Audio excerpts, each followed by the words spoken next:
In this post, you will discover the importance of research to publish a book. If you are thinking about writing a book, you need to do your research. This is true whether you are writing a poetry collection, fiction, or non-fiction book. Even if you are an expert on your topic, you need to research to ensure your book is accurate and complete or crafted in the best quality. The research will help you understand your audience, what they want to read, and how to reach them. It will also give you ideas for marketing your book once it's published. If you are self-publishing, research can be invaluable in helping you find the right publisher, distributor, and other service providers. How to find information and resources on writing and publishing poetry. The research process for writing and publishing poetry can be daunting, but it doesn't have to be. To get started, try searching the web for writing poetry, how to publish a poetry book, or publishing process for poetry. You'll find many articles, websites, and books to help you get started. If you are still feeling stuck, don't worry.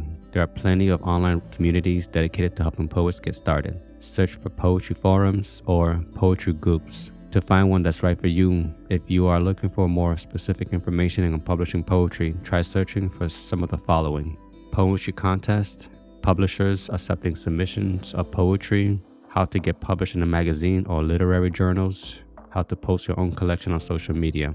In my amateur phase, research is the part of the process where I spend so much time on how to self-publish a book of poetry and then overwhelmed by the vast amount of information. I was soon met with fears of public humiliation, only to learn most people don't care. My ego recognized the massive undertaking of writing and publishing a poetry book. It was a natural feeling to know all the poetry books published on Amazon and self-publishing a finished book will rank on the 100th page no one will ever find. This would scare most writers from ever entering the publishing world. Rather than getting bogged down by what people think, I knew it came with the trade of anything you publish online. I had to venture into the unknown world as an aspiring author. So I kept my research simple and asked questions like how to develop ideas for the book and why I chose to produce this type of book. I wasn't sure how to start, but I knew two things. I needed to brush up on how to write poetry and how do I transition from a book idea to writing it and then publishing it. In the end, I fell into several rabbit holes on the internet. It was still unpleasant since it was similar to tossing spaghetti at a wall, hoping it would slide down and splatter the wall, revealing a message on what to do. So what did the spaghetti leave behind? It left behind a mess and a delicious meal. Searching the web is confusing, and this happens when you start looking for free material only to learn afterward why it is free in the first place. Before arriving at this point where I had more clarity, I devoured an enormous amount of blogs, videos, and newsletters and bookmarked the most helpful ones. Start by asking priming questions to help with focus and be more specific with qualifying questions by assessing.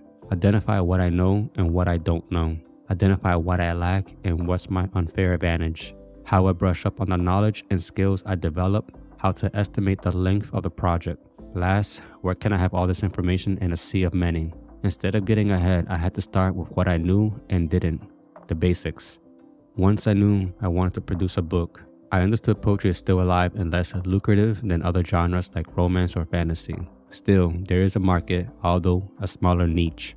Additionally, I knew I had a body of poems that helped me through life and had some semblance of value for others, even if it was just one person in the world. I underestimated how long the project's writing and rewriting phases would take. I was curious about the minimum number of poems required to be considered a book instead of a chapbook, and whether or not I would spend a lot of money on a professional editor and designer for my first book.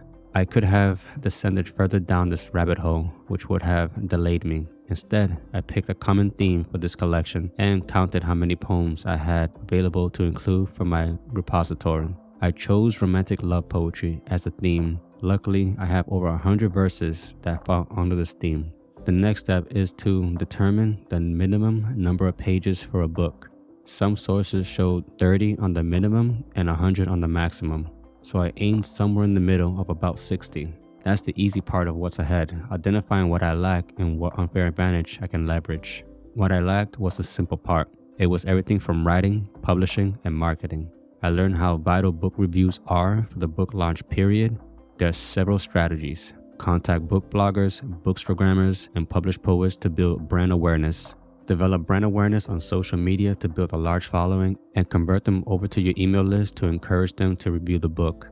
contact your existing friends on Facebook or LinkedIn to champion your book with reviews.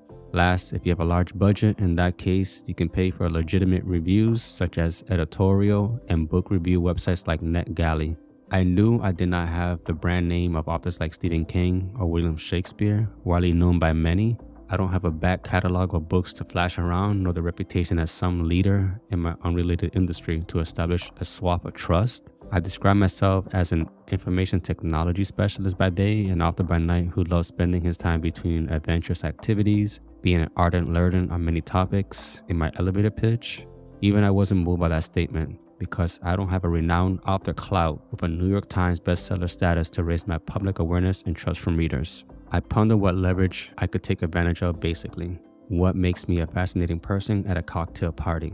Then I stumble upon a phrase called unfair advantage by Ash Ali and Hassan Kuba in their book, The Unfair Advantage. The book emphasizes discovering and developing a strength rather than working on a weakness. Ash and Hassan argue that we all have an unfair advantage in life, some ability, talent, or relationship that provides us an advantage over others. I don't have the financial wealth, networks, Ivy League education, or prominent brand name. However, I have an insufferable drive, an insatiable passion for what I pursue, and a creative quirkiness to breathe new life into my work. So I ran with that and moved on to the next step, brushing up on the knowledge and skills of writing poetry, and then taking a book idea to market.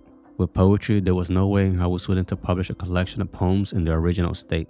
The number of times I cringed would have left me paralyzed. However, they were insightful, offering me the wisdom of history and as an observer of human nature as I philosophically mulled over the enigma of love.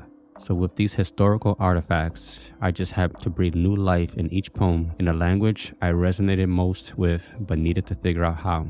Thus, I picked up a few how-to-write poetry books on Amazon to jumpstart my creative writing career, such as The Everything Writing Poetry Book, The Sound of Poetry, and The Ode Less Traveled. Even after reading 3 poetry books on writing poetry, I almost fell into the trap of collecting more how-to-write poetry books. As a result, I learned plenty of the concepts, and the best way to ingrain the lessons is to simply write, revise, and study the works of the best poets and poems that have survived the test of time and still hold renown and influence in many poets, authors, and artists today. I was primarily interested in the periods from Dante Alighieri through William Shakespeare, Lord Byron, Edgar Allan Poe, and the end of Robert Frost's generation, because anything newer would not have been a reliable benchmark for being a timeless piece of art. Although I have a bias towards the musicality of older poems that is rarely found these days, with the abundance of free verse, that is a style I preferred. Now, regarding the project scope, when I took a 30,000-foot view from above, I broke it down into 4 parts. Ideation, ideas, planning, researching, organization, systems, and incubation, writing and revision, writing routine, revision phases, collaboration with poetry editor and book designer, research, more research, publishing, copyright, LCCN, ISBN, solo or publishing company, publishing platform strategy, marketing, book metadata such as description, categories, keywords, and pricing, author website and email list, book launch, email, and social media strategies. The gist. When I set out to write and publish my first book of poetry, I needed to figure out where to start. I had never written a book before, let alone one of poetry, but I was driven by a passion for the art form and a desire to share my work with the world. I knew it started by asking how to publish a poetry book. Through hours of research and many trial and error attempts, I recognized how much of the research played a tremendous role in transforming a final draft of poetry collection into a published book. If you are thinking about writing a poetry book, you need to do your research. Using the internet and your local library or bookstore can easily find information and resources on writing and publishing poetry. To get started, try searching the web for writing poetry, how to publish a poetry book, or publishing process for poetry. With any preparation, be honest about what you do and don't know, and then validate some of your assumptions. With a book, you want to find out if there's a market for it. Do you have an existing body of work to produce or need to create? And what are your budget and timeline? Are there resources to help fill in the gaps? Regarding gaps, when you're starting, there are skills and knowledge you will lack. When you take an idea to market, it will require the ability to manifest a thought into words through consistent writing sessions.